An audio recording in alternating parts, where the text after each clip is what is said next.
renverser le patriarcat, mais pour ça, il faut commencer par comprendre que le problème, ce sont les hommes, tous les hommes, d'où qu'ils viennent. Voilà ce que tu as écrit sur tes réseaux sociaux, mais c'est cela qui fait la différence entre les féministes qui se battent pour les droits des femmes et les racistes qui sont juste obsédés par la haine des étrangers. Alors, est-ce que la faute, c'est vraiment les hommes et tous les hommes, Chérine? Ça mérite quelques explications. Alors, moi, ce que j'aurais pu mettre en bandeau, vous voyez, c'est pas inégalité homme-femme, la faute des hommes, c'est 4 féminicides ce jeudi, 4 femmes qui ont été tuées sous les coups de leur conjoint ou de leur ex-conjoint, et on aurait pu mettre féminicide avec un S, 2 points. À qui la faute? Voilà. À qui la faute? Qui aujourd'hui? Ces hommes. Donc j'y viens. Oui, mais alors j'y viens puisque je savais effectivement qu'on allait me demander de me justifier. Alors les statistiques et les chiffres sont absolument accablants. 97% des personnes qui arrivent devant les tribunaux pour avoir à répondre de chefs de violences, notamment intrafamiliales, de crimes sexuels, de violences, eh bien, sont des hommes. Alors on peut effectivement dire tous les hommes ne violent pas, c'est vrai, mais ceux qui violent sont majoritairement des hommes, et ça pose donc la question collectivement, socialement, qui aujourd'hui est responsable de ces faits-là? Eh bien, messieurs, vous n'êtes pas tous des violeurs en chef, mais effectivement, il y a un problème aujourd'hui. Est-ce que tous ces chiffres précisément disent quelque chose d'un système? Eh bien, c'est précisément ce que nous disons, nous, militantes des droits des femmes, féministes, nous disons que le système patriarcal, c'est précisément ça. C'est un système qui est organisé autour de cette idée. On a eu un débat tout à l'heure, d'ailleurs, mon collègue ici l'a dit de façon très décontractée.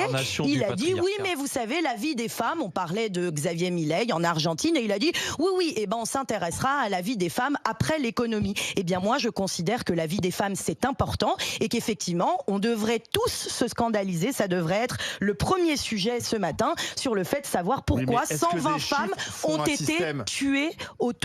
été tuées par leur conjoint. Voilà, c'est la première préoccupation, l'existence légitime des femmes et leur droit de vivre et de ne pas être exposés aux viols, aux agressions sexuelles et à la mort. Voilà. Joël. Je crois que c'est un sujet important, effectivement. Est-ce que tu es d'accord avec ça, en tant que femme? Une partie notamment sur les féminicides. Pour moi, c'est un drame qu'une femme doive mourir sous les coups de son mari, ou qu'elle meure parce qu'elle a réussi à en échapper, parce que des fois il y a des femmes qui meurent après avoir réussi à échapper à leur mari violent. Donc ça c'est une chose, c'est indéniable, il n'y a même pas à en discuter. Là où ça me pose problème, c'est quand tu dis tous les hommes, parce qu'à ce moment-là, moi si je rapporte ce truc-là aux terroristes par exemple, tu as plein de gens d'extrême droite qui te disent ah bah oui, les musulmans sont pas tous des terroristes, mais tous les terroristes sont musulmans. Et donc une façon de dire, en fait c'est tous les musulmans dont on doit s'inquiéter. Moi ça j'aime pas trop en fait cette sorte de globalisation et cet argument un peu retourné, donc je vais pas l'accepter non plus sur les hommes. Ceci dit, il y a quelque chose qui est indéniable, le système, il a été fait pour les hommes et par les hommes.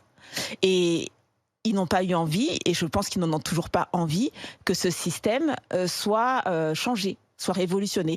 On en a dû, entre guillemets, leur forcer un peu la main si je suis un peu gentille. Donne des exemples. On va donner des exemples. Général, ça, hein. Par exemple, ce plateau. On pourrait prendre ce plateau. Il n'y a pas de parité sur ce plateau. Non mais on sait très bien qu'on a dû faire avancer le droit des femmes à coup de loi. Mettre une majorité de femmes. Tu le sais très bien qu'on a dû. Voilà. Tu sais qu'on a dû avancer le droit des femmes. Un autre exemple un peu plus concret, parce que le plateau DGG. Oui, mais ça c'est.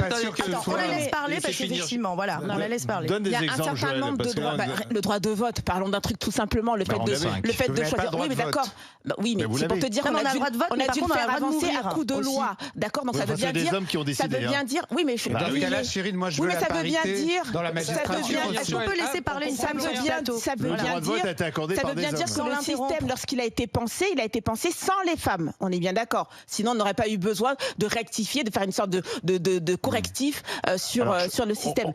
Mais ceci dit. Oui, mais tu vois, moi je m'insurge parce que pour qu'il y ait débat, je vous ai écouté là attentivement, je suis absolument pas d'accord avec ce que vous racontez. Je crois que oui. À quelle partie tu n'es pas d'accord? Là, ce qu'elle vient de dire, Joël, on s'est battu contre les hommes, etc. Je rappellerai que l'IVG, pour les hommes sans les femmes. Alors je vais finir. Oui ou non? Tu vas fais pas ton homme. Non mais tu as raison. Je vais finir. Merci. L'IVG était porté par un homme à la présidence de la République, c'était Valéry Giscard d'Estaing. Le Premier ministre de l'époque était un homme, Jacques Chirac. Simone Veil. Oui, qui l'a porté. Voilà, avec dureté dans les débats de l'Assemblée. Les hommes se sont majoritairement opposés d'ailleurs.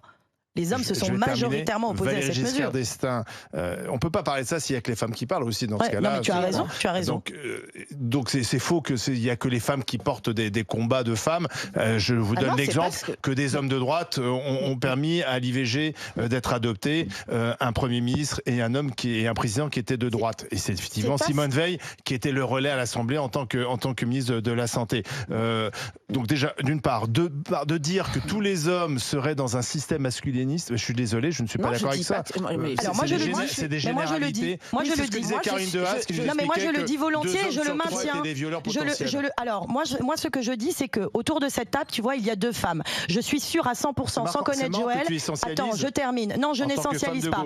Toutes les femmes qu'il y a sur ce plateau, et peut-être même des hommes, et c'est démontré, ont fait l'objet de violences sexuelles ou ont manqué de faire l'objet de violences sexuelles, y compris sur les enfants, parce que nous savons aujourd'hui que l'inceste, précisément, c'est commis par qui? Majoritairement par des hommes. Je ne dis pas que tous les hommes commettent des violences, je dis que la violence des hommes et la façon dont les hommes se comportent en société, ne respectent pas le consentement des partenaires, eh bien tout ça est organisé. La littérature du viol, qu'est-ce qu'on regarde toute la journée à la télé? Quels sont les récits, les contes qu'apprennent les petites filles à l'école et les petits garçons? C'est Blanche-Neige, c'est le fait qu'on puisse, alors qu'une femme gît morte sur le lit, eh bien on embrasse. Qu'est-ce que c'est ça? Voilà, eh bien c'est Gisèle Pellicot avant l'heure. Voilà quelle est la littérature du viol. Gisèle Pellicot. Alors explicite, pourquoi c'est pas Gisèle Pellicot? Le fait d'érotiser, le fait qu'une femme gise sur parce que c'est sa belle-mère, je te signale, qui la tue. C'est sa belle-mère qui la tue, Blanche-Neige. Qui ne peut pas mais c'est un homme qui la sauve. Mais non, c'est sa belle-mère. C'est ça, mais c'est le conte. Précisément, mais vous voyez, on peut aussi discuter de la façon. Dans le conte, c'est sa belle-mère qui l'empoisonne parce qu'elle est trop belle. La marâtre qui est vieille, etc. Tout ça sont évidemment des clichés sexistes. Ah bah alors là, c'est un cliché, mais quand c'est l'homme qui la réveille, c'est plus un cliché. Non mais attendez, c'est très sérieux ce dont on parle. Moi, je te réponds sérieusement. Oui, mais on peut discuter de la façon dont toutes les femmes, dans tous les contes, dans toute la littérature, eh bien, sont sans cesse présentées comme des vieilles aigries qui veulent la peau d'autres femmes. Et on peut aussi se dire, mais qui tient cette plume? Qui écrit les contes? Qui est qui tient la plume et l'histoire? Et comment est-ce que ça se fait qu'on a invisibilisé, par exemple, les femmes? Quand je vais à l'Assemblée nationale, vous savez ce qui me choque? Vous savez ce qui me choque? Eh bien, c'est qu'on n'est que des bustes de grands hommes. Quand Elisabeth Borne dit, eh bien, on pourrait quand même mettre sur le fronton du Panthéon aux grands hommes et aux grandes femmes reconnaissantes. Mais qui c'est qui décide de qui sont les grands hommes de la nation? Eh bien, ça, c'est la façon dont on perçoit effectivement les femmes dans l'histoire et la place qu'elles ont. C'est fini. Et c'est ça parce le que les système hommes avaient le pouvoir, c'est pour ça qu'ils ont une place dans l'histoire. Eh bien, je crois que les hommes doivent accepter de partager le pouvoir parce que autrement. C'est le cas aujourd'hui. Non, ils ne le partagent pas. Ce qui est assez compliqué dans ce débat, c'est que c'est toujours tout ou rien. Moi, il y a des choses que je reconnais parfaitement dans ce que Chirine a dit, et il y a des choses où je suis pas d'accord. Bien sûr que ça existe des belles-mères horribles. Enfin, moi, je te dis, j'en ai eu des femmes, par exemple, patronnes horribles. Je t'assure, j'ai travaillé avec des femmes patronnes, elles étaient horribles. Et pas parce qu'elles sont femmes que je veux dire, c'est pas très grave. Et j'ai préféré dans toute ma carrière, quand j'étais salariée, avoir un homme au-dessus de moi en tant que patron, parce qu'en fait, une femme au-dessus de moi, il n'y en a eu qu'une seule à qui je peux dire, franchement, elle a fait super. C'est fini.